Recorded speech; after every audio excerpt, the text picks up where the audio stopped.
Hello दोस्तों, देखिए आज हम बात करेंगे फ्यूचर के 3 ऐसे सेक्टर के बारे में जो 10 सालों के बाद पूरी दुनिया को बदल सकते हैं। तो ये एक बहुत अच्छा मौका है आज की डेट में इन सेक्टर्स के अंदर जो है इन्वेस्ट करने का। तो आप अगर चाहते हैं कि फ्यूचर के कुछ स्टॉक्स जहां आप इन्वेस्ट करना चाहते हैं तो आप इन कंपनीज को स्टडी ज़रूर कर सकते हैं। देखिए पहले नंबर पे है एआई डेटा सेंटर। पहला थीम हमारा ये है। दूसरा है हमारा रिन्यूएबल एनर्जी। तीसरा है हमारा वाटर एंड वेस्ट मैनेजमेंट। तो एक एक करके हम इस वीडियो में समझेंगे तीनों के बारे में। तो पहला चलते हैं हम लोग अपने ये एआई एंड डेटा सेंटर। देखिए जैसे जैसे एआई की डिमांड बढ़ रही है, ये जो एआई है ये हम लोग कहाँ पे इसको रखते हैं, डेटा सेंटर्स के अंदर ये रहता है। इन डेटा सेंटर्स के अंदर हम इस अपने जो मॉडल्स होते हैं चैट जीपीटीज के, ये हमारे यहाँ पे वो होते हैं। हम इन चैट जीपीटी के जो मॉडल्स होते हैं वो यहाँ इन डेटा सेंटर्स के अंदर पे होते हैं। वहाँ से हम लोग इनको एक्सेस करते हैं ओवर द इंटरनेट। इंटरनेट के थ्रू हम लोग एक्सेस कर पाते हैं। तो देखते हैं फिर एआई ज़रूरी क्यों है। ज़रूरी इसीलिए ये कि एआई की जैसे जैसे डिमांड बढ़ रही है वैसे वैसे डेटा सेंटर की भी डिमांड बढ़ रही है, क्योंकि एआई डेटा सेंटर के अंदर ही होती है। वो अब देखते हैं कि एआई को एक्चुअल में चाहिए क्या। एक एआई का इकोसिस्टम हम पूरा अगर डिस्कस करें तो एक इकोसिस्टम होता है ये पूरा। उसके ये 3-4 कंपोनेंट होते हैं। जैसे हो गया जीपीयू, हो गया ये एआई का इंजन होता है। ये है ना, यहाँ पे आपको दिख रहा है। ये जैसे हमारे लैपटॉप में प्रोसेसर होते हैं इंटेल i3 i4 i5, इस तरीके से जीपीयू होते हैं इसके, जो पूरी डेटा की प्रोसेसिंग हाई स्पीड से डेटा को प्रोसेस करते हैं, हमारे कैलकुलेशंस करते हैं। तो दूसरा सिस्टम हो गया हमारा कूलिंग सिस्टम। तो जब ये मशीन इतनी तेजी से हाई स्पीड से काम करेगी तो उसको कूलिंग भी चाहिए। तो हमारा जो है सर्वर हो गया, सर्वर को कूलिंग की ज़रूरत होती है। सर्वर हमारे लैपटॉप की तरह हो गया और ये उसके अंदर एक प्रोसेसर की तरह हो गया जीपीयू। तो आप देखते होंगे कुछ लैपटॉप्स के जो मतलब हाई कॉन्फ़िगरेशन वाले लैपटॉप आते हैं, गेमिंग लैपटॉप आते हैं, तो उसमें कूलिंग के लिए नीचे फ़ैन होते हैं। तो उस तरीके से आप इसको समझिए। बस यहाँ पे एक एडवांस लेवल की कूलिंग होती है जो कि कांस्टेंट होती है और बहुत हाई एडवांस उसमें टेक्नोलॉजी यूज़ होती है। उसके बाद में देख लेते हैं हम लोग, तीसरा होता है हमारा ये इलेक्ट्रिसिटी। तो इसको अनइंटरप्टेड इलेक्ट्रिसिटी चाहिए होती है 24/7, ये हमारे डेटा सेंटर को। तो ये अगर अगर ये इलेक्ट्रिसिटी कट भी हो जाए तो हम हमारे पास पावर बैकअप्स होते हैं, हम उसके थ्रू जो है उसको कंटिन्यू कर सकते हैं। जैसे हमारा लैपटॉप है, हम उसको प्लग इन करते हैं एसी सप्लाई से। अगर कई बार ऐसा होता है कि मेन सप्लाई चली गई तो लैपटॉप में बैटरी होती है, तो आप बैटरी के थ्रू हमारा लैपटॉप ऑन रहता है, फिर लाइट आ जाती है, फिर बैटरी चार्ज होने स्टार्ट हो जाती है। बीच में फिर चली जाए तो फिर हमारे बैटरी पे स्विच कर जाता है। तो कुछ इस तरीके से ही यहाँ पे भी होता है, बैकअप्स भी होते हैं, पावर से भी होता है डायरेक्ट। उसके बाद होती है हमारी चौथे नंबर पे, देखिए फाइबर कनेक्टिविटी। फाइबर कनेक्टिविटी ये हमारा डेटा को एक जगह जगह से दूसरी जगह पे ट्रांसमिट करना, फास्ट बहुत एकदम स्पीड से एक जगह से दूसरी जगह पे ट्रैवल कराता है। तो ये हमारे सर के जो बाल है उससे भी पतली कांच की ट्यूब्स होती है जिससे हमारा डेटा ट्रांसफर होता है एक जगह से दूसरी जगह। तो ये कुछ इसके जो है मेन कंपोनेंट्स है एआई के। तो एआई में आप देख लेते हैं कि कौन कौन सी कंपनीज है जो इनका जहाँ जिनको हमको स्टडी करना चाहिए। देखिए नेटवेब टेक्नोलॉजीज है पहले नंबर की। AI server and HPC high computing solution provide करती है। गवर्नमेंट इंटरप्राइज क्लाइंट हैं इसके, जैसे इसरो हो गया, आईआईटीज हो गई। Made in India AI hardware का लीडर है ये पॉइंट आप बहुत अच्छे से ध्यान में रखिए। तो नेटवेब टेक्नोलॉजीज है जो इस तरह के जो मशीन्स बनाती है इसके अंदर की ना, ये सब ये नेटवेब। उसके बाद में देखिए अनंतराज। इसको आप देखिए रियल एस्टेट से डेटा सेंटर बिजनेस में एक्सपेंशन। एनसीआर में major data centre projects. Land bank का स्मार्ट यूज। तो अनंतराज का काम क्या है, जो ये डेटा सेंटर की बिल्डिंग बनती है, जो इस तरह के डेटा सेंटर है, इस बिल्डिंग्स का काम इसका है अनंतराज का। इस कंपनी को आप स्टडी करिए। तेजस नेटवर्क है। देखिए नेटवर्किंग इंफ्रास्ट्रक्चर प्रोवाइडर है, 5G है और टाटा ग्रुप का कंपनी है। 5G नेटवर्किंग के बिना तो देखिए कुछ भी नहीं है। आप जो चैट जीपीटी वगैरह भी यूज़ कर रहे हैं वो नेटवर्क है आपके वहाँ पे। 5G, पहले 4G था, अभी 5G है। तो तभी आप पॉसिबल है आपको मतलब आप उससे कम्युनिकेट कर पा रहे हैं चैट जीपीटी से। फिर आप देख लेते हैं चौथी कंपनी है Sterlite technology. Fibre optic manufacturing में इसका काम है। डेटा ट्रांसमिशन का बैकबोन होता है, ये ग्लोबल एक्सपोर्ट है इसका। और आप देखिए इसका काम है ये वाला, जो आप ऑप्टिकल फाइबर देख रहे थे ना, हाई स्पीड से डेटा को ट्रांसफर करना, तो इस कंपनी को आप स्टडी करिए, स्टरलाइट को, ब्लैक बॉक्स है, इसको आप स्टडी करिए। IT solution for large organisations, enterprise networking और digital infrastructure, global presence with India operations.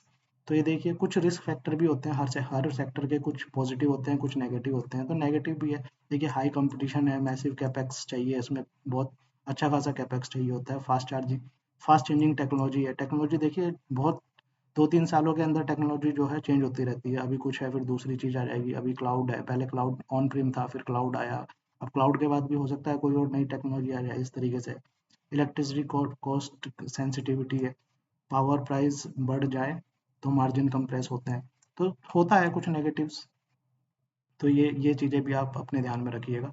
देखिए दूसरा है हमारा रिन्यूएबल एनर्जी, इसकी ज़रूरत क्यों है, देखिए आजकल जो है सब कंट्रीज़ को, पूरे वर्ल्ड को जो है क्लीन एनर्जी की ज़रूरत है।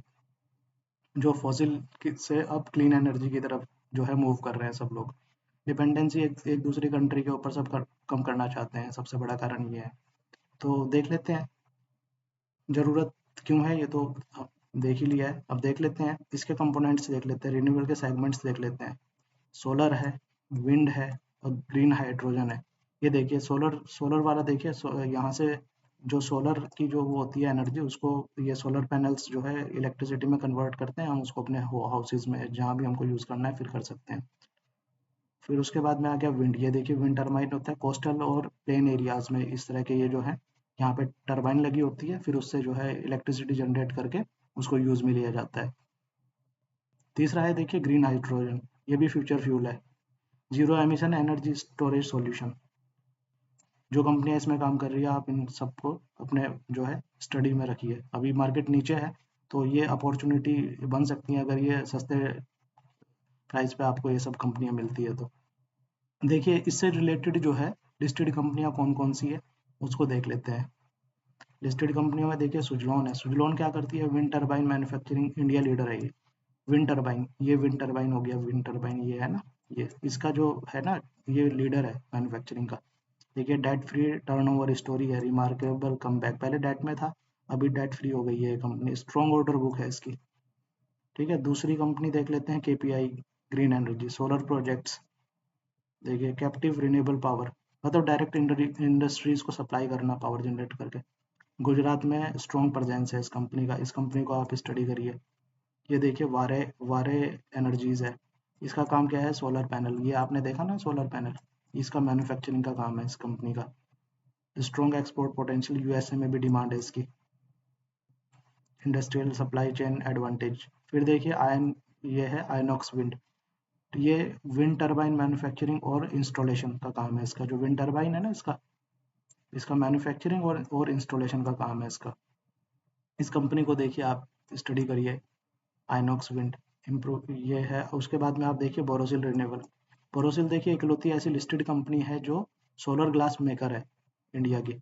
तो आप इस कंपनी को देखिए, unique player, solar glass manufacturing, beneficial impact Chinese glass. ये देखिए ये जो हमारा जो सोलर पैनल होता है इसके ऊपर जो है ये ग्लास होता है, ये इकलौती लिस्टेड कंपनी है जो ये बनाती है ग्लास सोलर पैनल। तो रिस्क फैक्टर देखिए, गवर्नमेंट पॉलिसी चेंज, सब्सिडी हट जाए तो फिर बिजनेस पे इम्पैक्ट हो सकता है, तो होता है नेगेटिव, सब जगह होता है। रॉ मटेरियल प्राइसेस का है, जैसे सिलिकॉन हो गया, स्टील हो गया, एल्यूमिनियम, ये वोलेटाइल हो सकते हैं। हाई डेट लेवल अगर हो तो रिन्यूएबल कंपनीज लेवरेज्ड, प्रोजेक्ट जो है एग्जीक्यूशन डिले, क्योंकि ये प्रोजेक्ट जो है गवर्नमेंट से रिलेटेड है, तो ये इस तरह की चीज़ें यहाँ पे पॉसिबल है, इस तरह की चीज़ें। और तो रिस्क फैक्टर बस हमको ध्यान में रखना होता है, बाकी बिजनेस आपको देखना है, बिजनेस अच्छा है, कंपनीज को स्टडी करिए आप, सुजलॉन है, केपीआई है। देखिए फिर उसके बाद में तीसरा नंबर पे आ जाता है water and waste management, future का सबसे बड़ा क्राइसिस। देखिए आप बाकी चीज़ों को छोड़ सकते हो, लेकिन ये जो है बहुत ही इम्पोर्टेंट है हमारे लिए। क्यों इम्पोर्टेंट है, इसके बिना हम रह ही नहीं सकते हैं। इंसान के जो सभ्यता है वो बचेगी ही नहीं अगर हमने इस पॉइंट के ऊपर ध्यान नहीं दिया तो इसकी ज़रूरत क्यों है, देखिए पॉल्यूशन, पॉल्यूशन की वजह से वाटर जो है कंटेमिनेट हो गया है, और जो है इसलिए इसका रिसाइकलिंग और ट्रीटमेंट करना बहुत ज़रूरी है। तो इसमें देख लेते हैं इसकी की प्रॉब्लम्स। देखिए, वाटर स्कैरिसिटी, मतलब जो पीने का पानी है उसकी उसकी कमी होना, धीरे धीरे वाटर लेवल भी कम हो रहे हैं। और इंडस्ट्री का जो वेस्ट है वो इसमें मिल रहा है नदियों में जा करके, उसकी वजह से क्या हो रहा है कि जो है ये कंटेमिनेटेड हो रहा है पानी। तो river and ground water contaminated. तो ये बहुत बड़ा एक चैलेंज है वाटर को लेकर के। हमारे वाटर जो है पीने वाला पानी उसकी जो है वो धीरे धीरे कम होता जा रहा है। देखिए, इंडस्ट्रियल पॉल्यूशन, इसकी वजह से ही नहरों में पूरा ये मिल रहा है, नदियों में पूरा खराब कर दे रहा है पानी को। फिर देखिए अर्बन वेस्ट, हमारे यहाँ पे अर्बन वेस्ट का जो है, ये अर्बन वेस्ट जो है इसका इसका मतलब प्रॉपर इसका वो नहीं है। इसको ट्रीटमेंट कैसे करना है, रिसाइकलिंग वगैरह का अभी तक भी कोई प्रॉपर ये नहीं है। शहर के बाहर देखोगे तो ऐसे बड़े बड़े आपको ढेर दिखाई देंगे गंदगी के। तो इसको प्रॉपर रिसाइकलिंग की ज़रूरत है। रिसाइकलिंग गैप क्या होता है कि जो इसमें रीयूज़ होने वाला मटेरियल है उसको हम ना कंप्लीटली रीयूज़ नहीं कर पा रहे, क्योंकि उस तरह की इंडस्ट्री नहीं है इंडिया में अभी, उस तरह के प्लांट नहीं है, मैन्युफैक्चरिंग वो उस तरह की मशीनरी नहीं है हमारे पास में। तो ये एक है, इसका रिसाइकलिंग गैप है। तो इसलिए ये सेक्टर बहुत इंपॉर्टेंट हो जाता है फ्यूचर के लिए। तो आगे देख लेते हैं इससे जुड़ी हुई कंपनीज के बारे में। देखिए, इससे जुड़ी हुई कंपनीज, लिस्टेड कंपनीज है इंडिया में। वाटेक वाबाक है, इसको आप स्टडी करिए। वाटर ट्रीटमेंट प्रोजेक्ट ग्लोबली 20 से ज़्यादा कंट्रीज में प्रोजेक्ट्स हैं इसके। डिसैलिनेशन प्लांट, जहाँ जो हमारा समुद्र का पानी होता है उसको पीने लायक पानी में कन्वर्ट करना, इसके बड़े वो है। इसलिए गल्फ कंट्रीज में बहुत फेमस है वाटेक वाबाक। इस कंपनी को तो आप जरूर फोकस में रखिए। स्ट्रोक इंटरनेशनल ऑर्डर बुक, देखिए। देखिए ईएमएस लिमिटेड है, ये देखिए सीवरेज और water infrastructure projects, government contract, small cap और हाई ग्रोथ पोटेंशियल है। स्मॉल कैप कंपनी है इसलिए हाई ग्रोथ चांसेस है। एंटोनी वेस्ट हैंडलिंग, ये जो हमारी होती है ना म्यूनसिपल की जो गाड़ियाँ होती है, ये म्यूनसिपल कॉरपोरेशन की जो गाड़ियाँ आती हैं सुबह लेने के लिए कचरा, तो ये उस तरह का जो है इसका कुछ बिजनेस है। Municipal solid waste management. फिर रिसाइकलिंग ऑपरेशंस हैं इसके, रिसाइकलिंग करने का जो है प्लांट्स है। वेस्ट से इलेक्ट्रिसिटी जनरेट करना उस तरह का भी है। Long term municipal contract, stable revenue है, मतलब गवर्नमेंट के साथ में ही ज़्यादा प्रोजेक्ट्स होते हैं इनके। तो ये है एंटोनी वेस्ट AWHCL, इसको आप अपने रडार पे रख सकते हैं, इसको स्टडी कर सकते हैं। आयन एक्सचेंज है, ये देखिए वाटर प्यूरिफिकेशन टेक्नोलॉजी, केमिकल्स और सिस्टम्स प्रोवाइड करता है। इंडस्ट्री और म्यूनसिपल क्लाइंट्स, इंडस्ट्रियल भी है और म्यूनसिपल भी है, दोनों है। 50 सालों से ज़्यादा का एक्सपीरियंस है इस कंपनी को, इसको आप स्टडी कर सकते हैं। इन्वायरो इंफ्रा है, देखिए छोटी कंपनी है, इसमें ग्रोथ के बहुत चांसेस है। इन्वायरो इंफ्रा, इसको आप स्टडी करिए। वाटर ट्रीटमेंट प्रोजेक्ट है, सीवेज ट्रीटमेंट प्लांट है, गवर्नमेंट इंफ्रास्ट्रक्चर प्रोजेक्ट है। और ये रिसेंटली लिस्टेड कंपनी है, तो ग्रोथ के चांसेस इसमें बहुत ज़्यादा दिखाई देते हैं। देखिए फैक्टर्स इसमें भी हैं कुछ risk factor. Government contract delay हो जाना, पेमेंट डिले होना, गवर्नमेंट कॉन्ट्रैक्ट में तो होता है ये, मतलब आम बात है। एग्जीक्यूशन रिस्क है, रेगुलेटरी चेंज है, इन्वायरमेंटल नॉर्म्स का फ्रिक्वेंटली चेंज होना, इस तरह के कुछ है रिस्क फैक्टर, इसको आप अपने ध्यान में रखिए रिस्क फैक्टर्स को। उसके बाद में देखिए एक फाइनल समरी देख लेते हैं। यहाँ पे आपको जो है सारे तीनों जो है सेक्टर एक के बाद एक मिल जाएंगे, इसका आप स्क्रीनशॉट भी लेकर के रख सकते हो। तो एआई डेटा सेंटर हो गया पहला, दूसरा renewable energy, water waste management हो गया हमारा। इसमें की ड्राइवर्स आ गए हमारे, एआई बूम, क्लाउड, 5G, इसके लिए उसके उसमें कंपनियां आ गई उसके सामने, नेटवर्क, अनंतराज, तेजस, स्टरलाइट, ब्लैक बॉक्स। फिर देखिए रिन्यूएबल का हो गया net zero goals, EV adoption, solar boom, उसकी कंपनीज आ गई। फिर वाटर एंड वेस्ट का देखिए, अर्बनाइजेशन, वाटर स्केरेसिटी, जल जीवन मिशन, वाटैक वाबाग, इसकी मतलब कंपनीज है। वाटैक वाबाग जो है, ईएमएस है, एंटोनी वेस्ट है, आयन एक्सचेंज, इन्वायरो। तो इस तरीके से आप या इन कंपनीज को जो है स्टडी कर सकते हो। और ये फ्यूचर में जो है इनके बहुत चांसेस है कि, क्योंकि ये ज़रूरत है। ये ऐसा नहीं है कि टेक्नोलॉजी तो एक बार हम छोड़ सकते हैं, लेकिन अगर रिन्यूएबल और वाटर और ये वेस्ट ट्रीटमेंट के का देखा जाए तो ये तो ज़रूरत है। तो देखिए जो स्मार्ट इन्वेस्टर होते हैं वो हमेशा उन सेक्टर को ढूंढते हैं जो फ्यूचर में सबके लिए ज़रूरी बन जाए। इन लाइन तीनों लाइन को आप गौर से पढ़िए। और एआई, क्लीन एनर्जी और क्लीन वाटर की, ये सिर्फ ट्रेंड नहीं है बल्कि डेली लाइफ की ज़रूरत बन सकते हैं, मतलब ये ज़रूरत बन सकते हैं फ्यूचर की।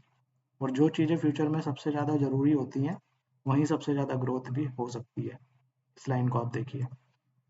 तो आप देख सकते हैं कि इन तीनों में से जहाँ आपको लगता है इन कंपनीज को स्टडी करिए, और जहाँ आपको लगता है आप इन्वेस्ट करिए। तो ठीक है दोस्तों, आज के लिए इतना ही। थैंक यू, मिलते हैं नेक्स्ट वीडियो में नए टॉपिक और नई कंपनीज के साथ।